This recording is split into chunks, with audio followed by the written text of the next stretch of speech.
اے لوگو جو ایمان لائے ہو، جو کچھ مال متاع ہم نے تم کو بخشا ہے اس میں سے خرچ کرو، قبل اس کے کہ وہ دن آئے جس میں نہ خرید و فروخت ہوگی، نہ دوستی کام آئے گی اور نہ سفارش چلے گی، اور ظالم اصل میں وہی ہیں جو کفر کی روش اختیار کرتے ہیں۔ اللہ وہ زندہ جاوید ہستی جو تمام کائنات کو سنبھالے ہوئے ہے، اس کے سوا کوئی خدا نہیں ہے۔ وہ نہ سوتا ہے اور نہ اسے اونگ لگتی ہے، زمین اور آسمانوں میں جو کچھ ہے اسی کا ہے۔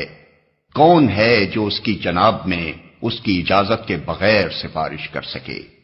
جو کچھ بندوں کے سامنے ہے اسے بھی وہ جانتا ہے، اور جو کچھ ان سے اوجھل ہے اس سے بھی وہ واقف ہے، اور اس کی معلومات میں سے کوئی چیز ان کی گرفت ادراک میں نہیں آ سکتی الا یہ کہ کسی چیز کا علم وہ خود ہی ان کو دینا چاہے۔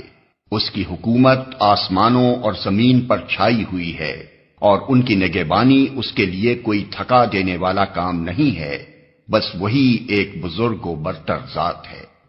دین کے معاملے میں کوئی زور زبردستی نہیں ہے، صحیح بات غلط خیالات سے الگ چھانٹ کر رکھ دی گئی ہے۔